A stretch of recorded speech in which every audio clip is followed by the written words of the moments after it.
नमस्कार, मैं हूं एकता सोडी और आप देख रहे हैं विज्ञान जगत। आज के हमारे इस एपिसोड में आप सबका बहुत बहुत स्वागत है।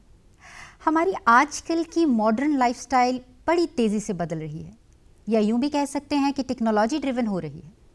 हमारी रोज़मर्रा की ज़िंदगी का हर पहलू या कोई भी पहलू ऐसा नहीं है जो टेक्नोलॉजी से जुड़ा हुआ ना हो, फिर चाहे वो कुकिंग हो या ड्राइविंग हो या पढ़ाई से लेकर हम एंटरटेनमेंट इंडस्ट्री की बात करें, हमें हर जगह कंप्यूटर्स असिस्ट कर रहे हैं।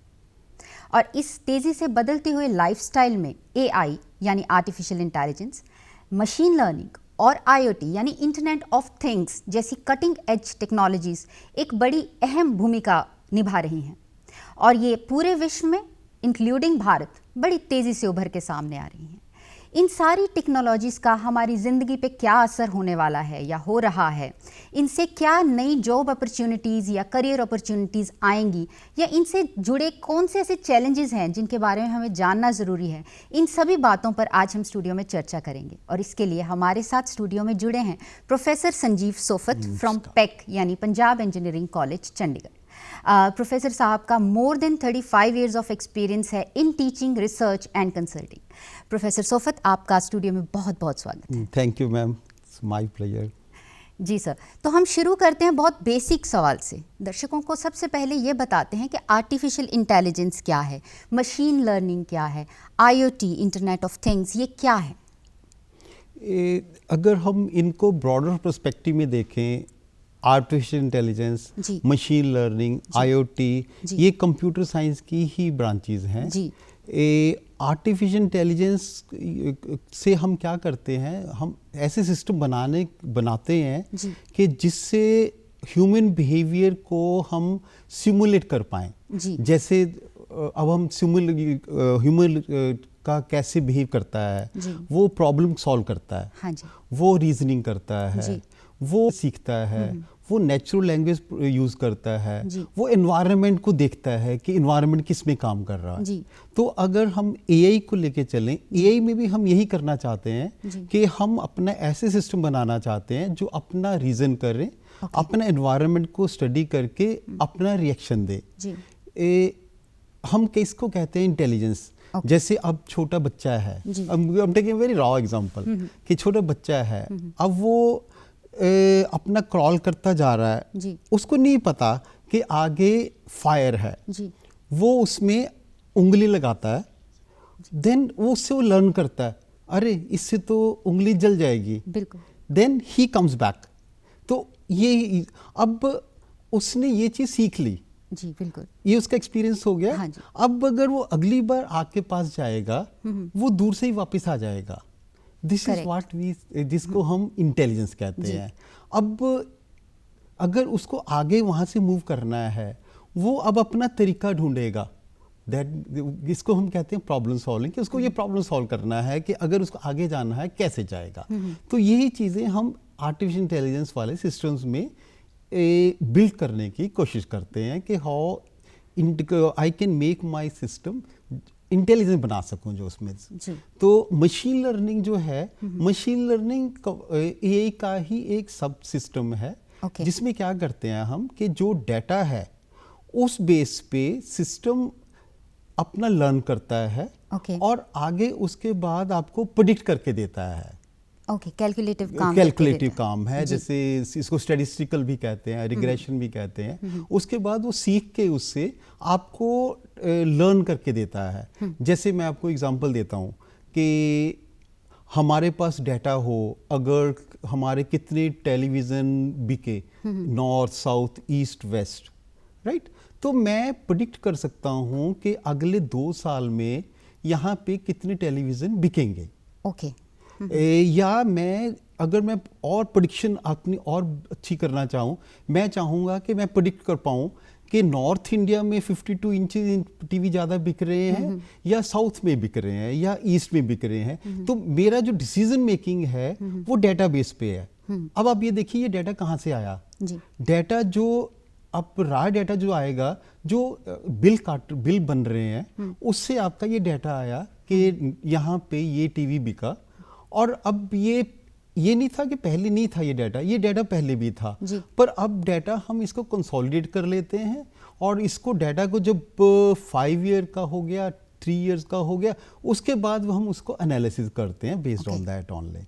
तो तीसरा जो आपने सवाल किया IoT, IoT एक टेक्नोलॉजी है जिससे हमारी डिवाइसेस थ्रू इंटरनेट कनेक्ट होती हैं। इसको हम इंटरनेट ऑफ थिंग्स कहते हैं। जैसे हमारी सारी डिवाइसेस अगर कनेक्ट हो जाएं, जैसे अगर मुझे अब कार में बैठना है, मैं अपना कार को 10 मिनट पहले स्टार्ट करके उसका AC ऑन कर लूं, या मेरा मोबाइल से कंट्रोल है मेरा घर का AC, मैं घर से चलने से पहले अपना टेम्परेचर सेट कर लूं। तो ये हम इसको IoT बोलते हैं। तो अब इससे क्या फायदा हुआ हमें?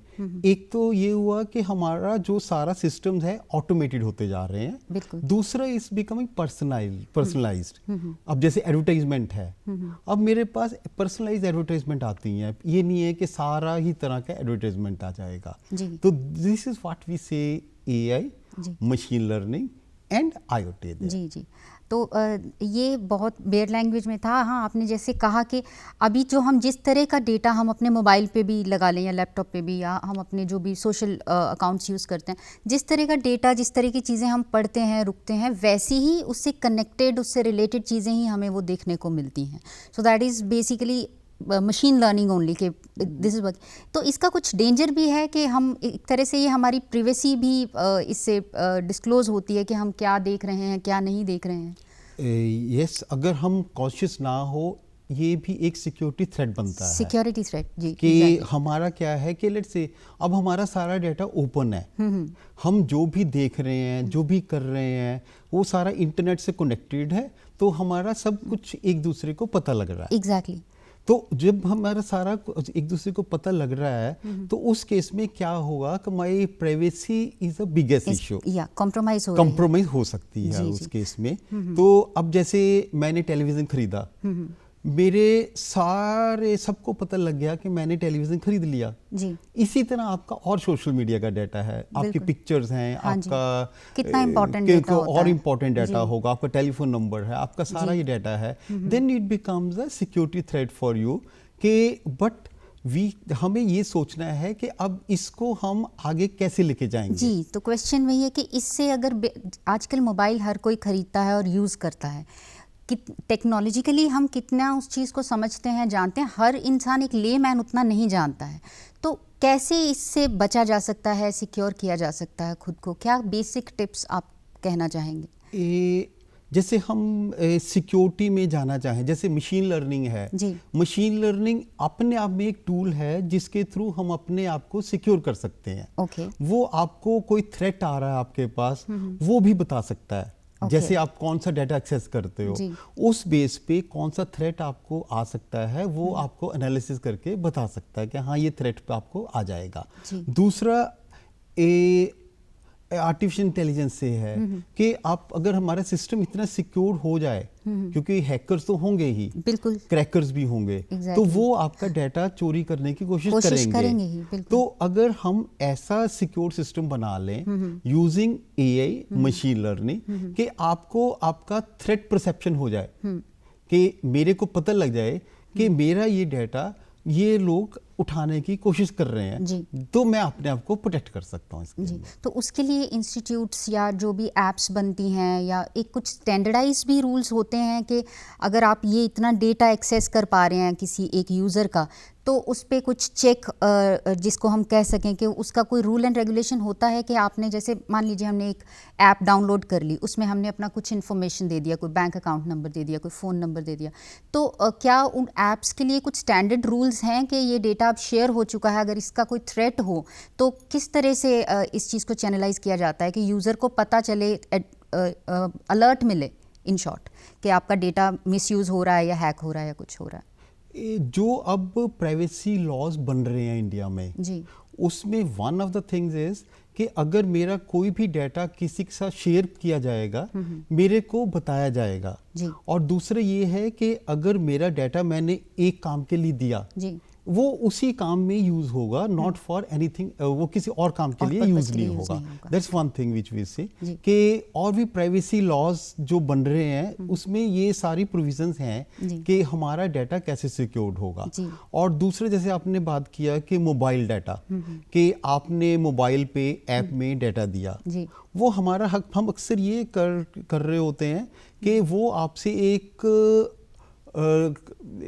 डॉक्यूमेंट साइन करवा रहा होता है कि जिसमें वो सारे उसकी क्लॉजेज लिखी होती हैं कहाँ कहाँ वो डाटा यूज करेगा। हाँ, अब देखिए कोई भी ऐप आप इंस्टॉल करते हो, वो जब टर्म्स एंड कंडीशन आती हैं तो वो इसमें आप स्क्रॉल डाउन करके आप यस कह देते हो, आप यस कह देते हो, बट वो सबसे बड़ा थ्रेट वही है एज अ यूजर कि हम वो पढ़ते नहीं है, इसीलिए we become a vulnerable to the thing. That's an important point कि हम जैसे इंश्योरेंस के टाइम हम पूरे क्लॉजेस पढ़ते नहीं हैं, हमें अवेयरनेस नहीं होती है, तो थोड़ा टाइम लगता है, लेकिन एक अपने आप को सिक्योर रखने का, टेक्नोलॉजी को सिक्योरली यूज़ करने का एक तरीका है कि ये जो रूल्स एंड रेगुलेशंस बने हैं किसी रीज़न से ही बने हैं कि आप एग्री करने से पहले उन पे एक नज़र मारिए।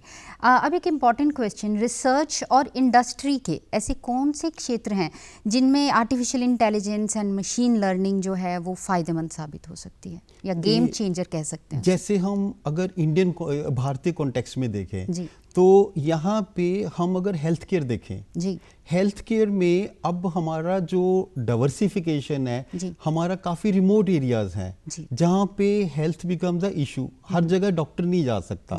तो अगर हम जैसे अब गवर्नमेंट ने टेलीमेडिसिन के प्रोजेक्ट शुरू किए हुए हैं। टेलीमेडिसिन ये है कि आपका एक्सपर्ट यहाँ बैठा है और आपका नेटवर्क से आप कनेक्ट होके वहाँ पे आपका डॉक्टर से कनेक्ट हो गया। अगर उससे पहले आपका कोई इंटेलिजेंट सिस्टम हो जिसके थ्रू आपको सारा वो आपसे पता कर ले, बेसिक चीजें पता कर ले, सो दैट डॉक्टर्स को सारा ना पूछना पड़े। जैसे चैटबॉट्स हैं, हाँ जी, चैटबॉट है कि अगर हमारा मेडिकल में चैटबॉट हो वो आपसे पूछ ले कि आपको बेसिक जो आपका समझ ले, बुखार है, गला खराब है, क्या है आपको, वो आपसे सब पूछ लिया। उसके बाद डॉक्टर उसको सारा एनालिसिस करके ही उसको बता दे कि हाँ आपको ये है। तो this can be one of the things. और यूटिलाइजेशन ऑफ रिसोर्सेज के, जैसे हमारे हॉस्पिटल्स हैं गवर्नमेंट के या प्राइवेट के, वहाँ पे कहाँ पे कौन सा रिसोर्सेज अवेलेबल है वो अगर हमें पता लग पाए, दूसरा हम प्रेडिक्ट कर पाए कि अब हमें पता है कि मार्च अप्रैल में हॉस्पिटल्स काफ़ी खाली होते हैं, ये प्रेडिक्शन है, ये हमारा मशीन लर्निंग कर सकता है। तो उसके बाद अगर ऑपरेशन उस टाइम में हम इनिशिएट कर पाए।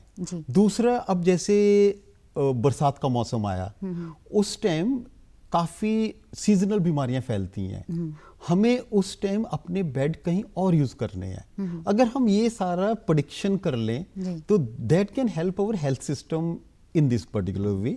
दूसरा, जैसे हमारा मशीन्स का मेंटेनेंस है, हम मशीन का मेंटेनेंस, हर मशीन मेंटेनेंस मांगती है। अब अगर हम प्रेडिक्टिव मेंटेनेंस कर लें कि हमारा मशीन लर्निंग मॉडल हो जिससे हमें पता लग जाए कि ये मशीन का ये पार्ट इस टाइम में खराब होने के चांसेस हैं, वो हम उस पे अपन एनालिसिस करके उसको रेक्टिफाई कर लें। तो ये कैसे होगा?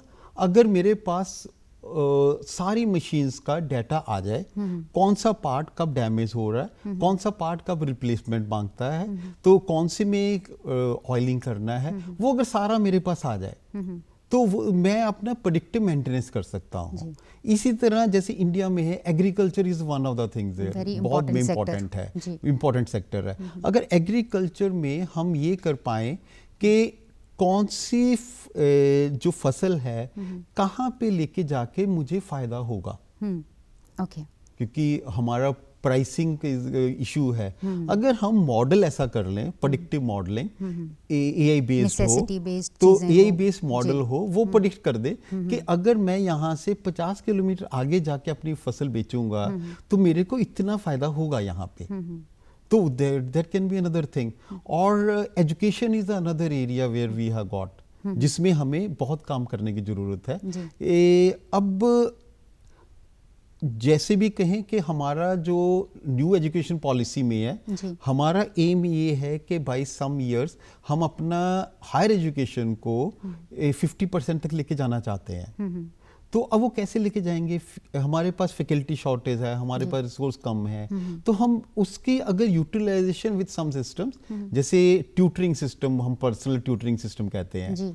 एक तो होता है कि क्लास में बैठ के सारे बच्चे पढ़ रहे हैं, एक पर्सनल ट्यूटरिंग है कि आपका वन ऑन वन बच्चे की प्रॉब्लम समझी, वो प्रेडिक्ट कर गया कि इसको यहाँ पे प्रॉब्लम आ रही है, यदि वे हम टीचर ऐसे करते हैं, तो अगर वो प्रेडिक्शन करके वो उसको वहाँ पे पर्सनल ट्यूटरिंग हो पाए। तो this is another area where we can do work.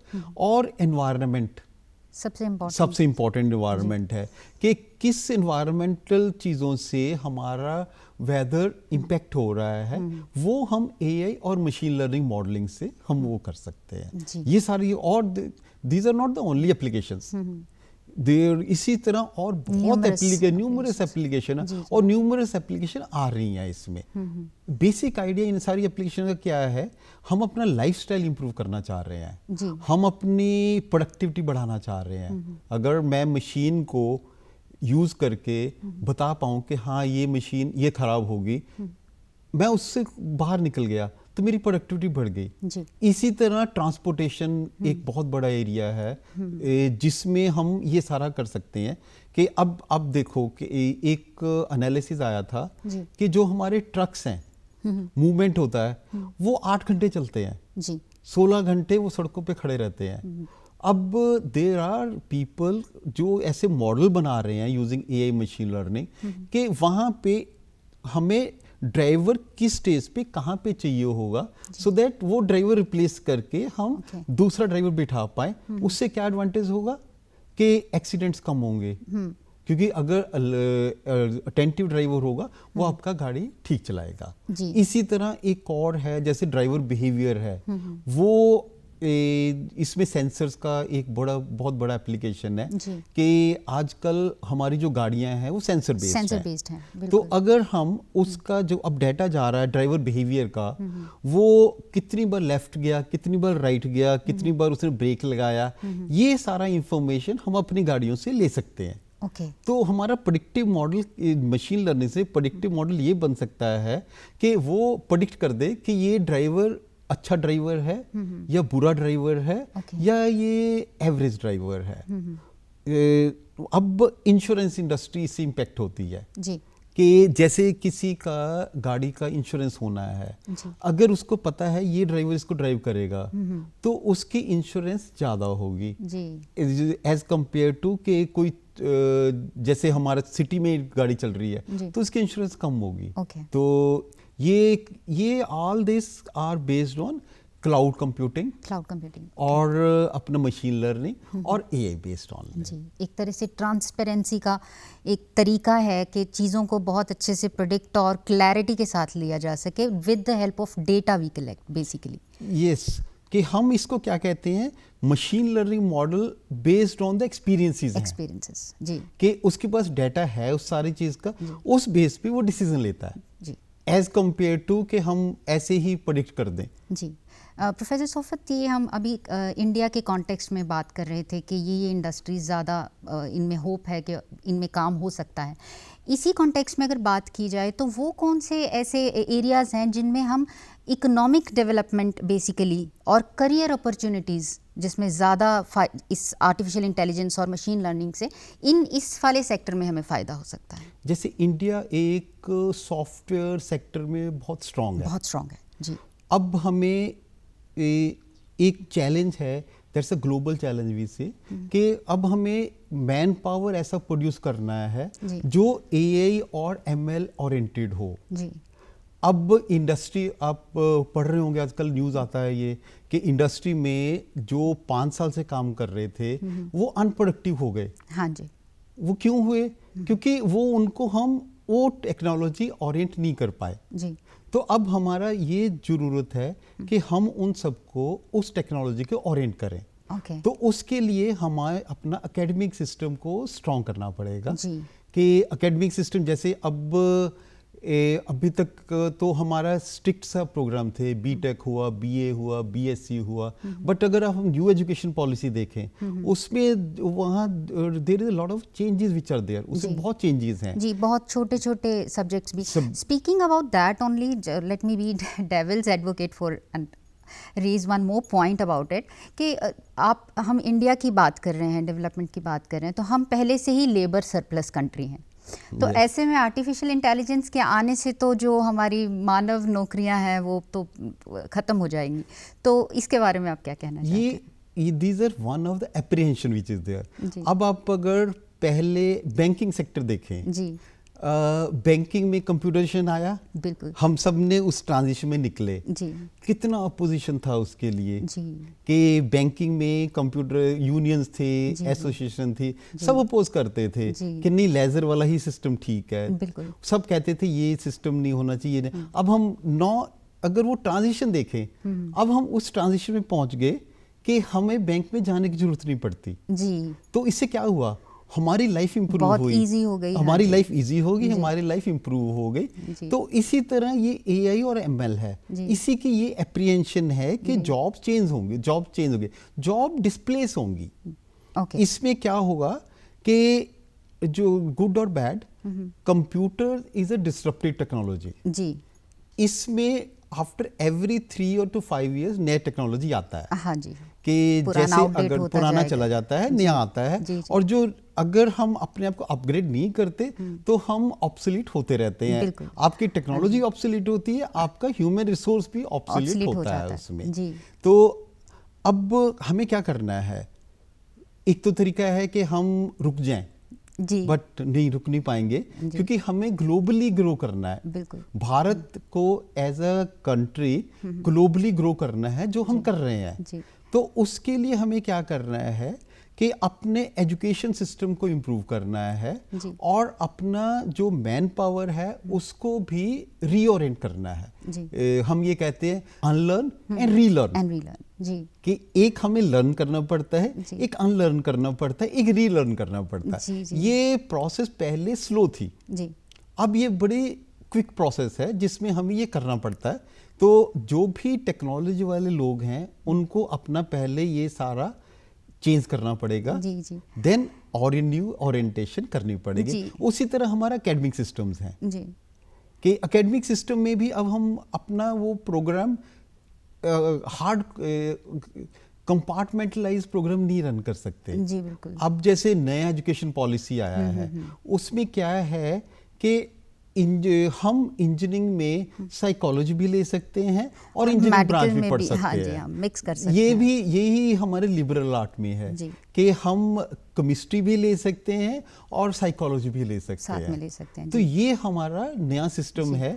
इसमें और चेंजेस भी हैं कि जैसे नया एजुकेशन पॉलिसी है, इसमें अब हमें क्या करने की जरूरत है, जो एआई एमएल है हम इसको सारे सब्जेक्ट्स के साथ मर्ज कर सकते हैं। तो उसके लिए एफर्ट चाहिए। ऑन अ लाइटर नोट, आपकी बात से मुझे एक बात ध्यान में आ रही है। हम आजकल वेब सीरीज देखते हैं और एक बहुत कॉमन सा एक पॉइंट ऑफ व्यू है कि आर्टिफिशियल इंटेलिजेंस को अगर इसी तरह बढ़ते रहने दिया गया तो एक दिन ये ह्यूमन को ओवर पावर कर लेगी। तो इसके बारे में आपका क्या विचार है? As fiction, yes, you are very right, but on the reality as far technology is concerned, अभी human being is still supreme जी।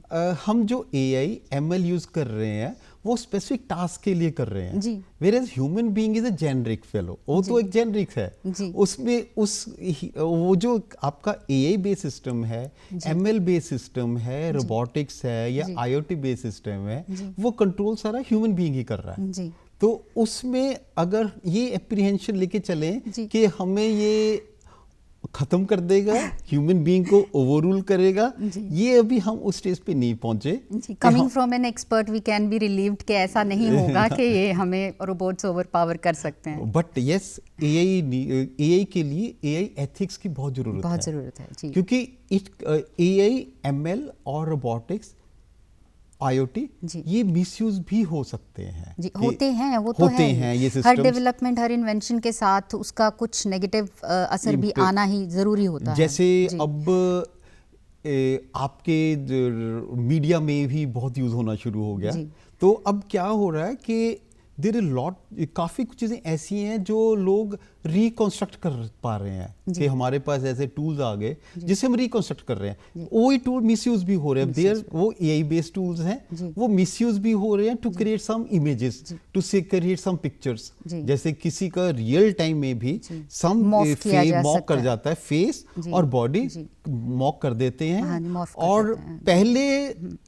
मैं अब टेक्नोलॉजी बताता हूँ, 5 साल पहले हम देख के बता देते थे कि ये मॉर्फ्ड पिक्चर है, हाँ, पर अब हमें नहीं पता लगता कि ये मॉर्फ्ड है। Same is true with your voice, same is with your video, कि ये सारी मॉर्फ्ड हो सकती हैं। तो इसीलिए एआई एथिक्स की बहुत ज़रूरत है। मे बी अब इंडिया ने भी यूरोपियन कंट्री के साथ मिलके दे आर पार्टिसिपेटिंग, कि उसमें पार्टिसिपेट कर रहे हैं कि एआई की एथिक्स क्या हो। जी, और इसी के साथ हमारे युवाओं को भी इसकी ट्रेनिंग जो है उसके साथ साथ ये बहुत ज़रूरी है कि उनको इन चीज़ों के लिए अवेयर भी किया जाए कि इसके साथ जुड़े चैलेंजेस क्या हैं, प्रॉब्लम्स क्या हैं।